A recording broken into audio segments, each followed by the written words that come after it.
ಮೋದಿಯವರು ಬಂದು ಹೋಗೋಕ್ಕೆ ನಮ್ಮದೇನು ತಕರಾರಿಲ್ಲ. Because is a prime minister, ಬಂದು ಮಾಡಲಿ. ಬಟ್ ಕರ್ನಾಟಕಕ್ಕೆ ಏನು ಮಾಡಿದ್ದಾರೆ ಅಂತ ಕರ್ನಾಟಕ ಜನರಿಗೆ ಹೇಳಬೇಕು. ಅನ್ಎಂಪ್ಲಾಯ್ಮೆಂಟ್ ಬಗ್ಗೆ ಏನು ಮಾಡಿದ್ದಾರೆ, ಕರ್ನಾಟಕಕ್ಕೆ ತೆರಿಗೆ ಹಂಚಿಕೆಯಲ್ಲಿ ಅನ್ಯಾಯ ಆಗಿದೆ, ಅದಕ್ಕೆ ಏನು ಮಾಡಿದ್ದಾರೆ, ಬರಗಾಲ ಬಂದಿದೆ, ಬರಗಾಲಕ್ಕೆ ಇವತ್ತಿನವ್ರಿಗೆ ಯಾಕೆ ದುಡ್ಡು ಕೊಟ್ಟಿಲ್ಲ, ಇದೆಲ್ಲ ಉತ್ತರ ಹೇಳಬೇಕು ಜನಗಳಿಗೆ. ಬಟ್ ನಿನ್ನೆ ಅವರು ಮಾತು ಹೇಳಿದ್ದಾರೆ, ಅಂಬೇಡ್ಕರ್ ಅವ್ರು ಬಂದ್ರೂ ಕೂಡ ಸಂವಿಧಾನ ಬದಲಾಯಿಸೋಕ್ಕಾಗೋದಿಲ್ಲ, ನಮಗೆ ಸಂವಿಧಾನ ಪರವಾಗಿ ನಾವಿದ್ದೀವಿ. ಹಾಗಿದ್ರೆ ಅನಂತಕುಮಾರ್ ಹೆಗ್ಡೆ ಮೇಲೆ ಕ್ರಮ ತಗೊಳ್ಳಿಲ್ಲ? ವೈ? ಅನಂತಕುಮಾರ್ ಹೆಗ್ಡೆ 2 ಸಾರಿ ಹೇಳಿದ್ರು.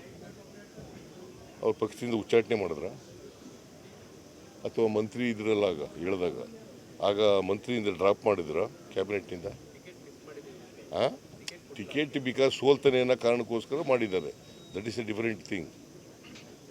ಅಲ್ಲಿ ಉತ್ತರ ಕನ್ನಡ ಜಿಲ್ಲೆಯಲ್ಲಿ 5 ವರ್ಷದಿಂದ ಏನೂ ಕೆಲಸ ಮಾಡಿರಲಿಲ್ಲ, ಮನೇಲಿ ಕೂತಿದ್ರು. ಕೊನೆಯ 3-4 ತಿಂಗಳು ಬಂದಿದ್ದರು. ಹಾಗಾಗಿ ಸೋಲ್ತಾನೆ ಅಂತಕ್ಕಂಥದ್ದು ವರದಿ ಆಧಾರದ ಮೇಲೆ ಅವರು ಕೊಟ್ಟಿಲ್ಲ, ಟಿಕೆಟ್ ಕೊಟ್ಟಿಲ್ಲ ಅನಂತಕುಮಾರ್ ಹೆಗ್ಡೆ. ಯಾಕಂದ್ರೆ ಇಷ್ಟು ವರ್ಷನೂ ಮಾತಾಡಿರಲಿಲ್ಲ ಸರ್ ಸಂವಿಧಾನದ ಬಗ್ಗೆ, ಈಗ ಮಾತಾಡ್ತಾ ಇದ್ದಾರೆ ಅಂದ್ರೆ ಅದ್ರ ಎಫೆಕ್ಟ್ ಆಗ್ತಾ ಇದೆ ಅಂತ ಅವ್ರು ಅನಿಸ್ತಾರೆ. ಯಾರು ಏನು ಎಫೆಕ್ಟ್? ಸುಳ್ಳು ಹೇಳಿದ್ರು effect ಆಗ್ಬಿಡ್ತದ?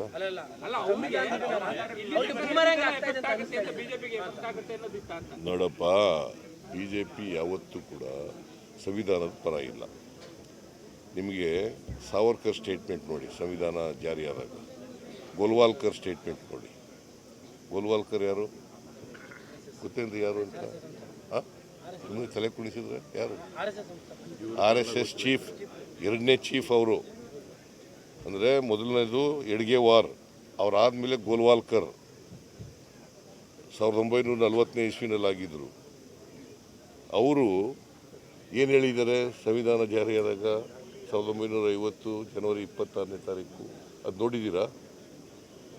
Both of them, Savarkar and Golwalkar, both of them opposed constitution, Indian constitution written by Baba Saheb Ambedkar.